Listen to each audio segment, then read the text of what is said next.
ఫలానా అధికారి మాకు వద్దు, ఆయన ఉంటే మాకు ఇబ్బంది అనగలడం సహజంగా అపోజిషన్లో ఉండేవాళ్ళు పెట్టుకోవచ్చు, వాళ్ళకి హక్కు ఉంటుంది.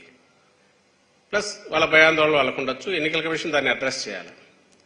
కానీ ఫలానా వాళ్ళను తీసేయండి అనడంతో పాటు ఫలానా వాళ్ళని వేస్తే బాగుంటుంది అని కూడా రికమెండ్ చేయడం బహుశా దేశ చరిత్రలో ఫస్ట్ టైం అనుకుంటా. అది కూడా ఈసీకి దృష్టికి తీసుకెళ్లాం. పెద్ద దాన్ని ఎవరు పట్టించుకున్నట్లేదు. సాక్షాత్తు సెంట్రల్లో అధికారంలో ఉన్న పార్టీ, కూటమి భాగస్వామిగా ఉన్న పార్టీ స్టేట్ అధ్యక్షురాలు, పైగా తెలుగుదేశం పార్టీ ఇక్కడ ప్రధాన భాగస్వామి తెలుగుదేశం పార్టీ అధ్యక్షుడు వదిన ఆమె. అక్కడే సగం ఎక్కడికి పోతుంది ఏదని డౌట్ వచ్చింది అందరికీ. ఆ తర్వాత మీరు గమనిస్తే బదిలీలు, ట్రాన్స్ఫర్లకు ఎక్కడన్నా ఓ రేషనల్ కానీ టీడీపీ వాళ్ళు కంప్లైంట్ ఇవ్వడం, ఈ పక్క నుంచి ట్రాన్స్ఫర్ చేసేయడం. 29 మంది అధికారులు, కీ అఫీషియల్స్ ఎన్నికల నిర్వహించాల్సిన దాంట్లో అత్యంత ఇంపార్టెంట్ దీంట్లో ఉన్న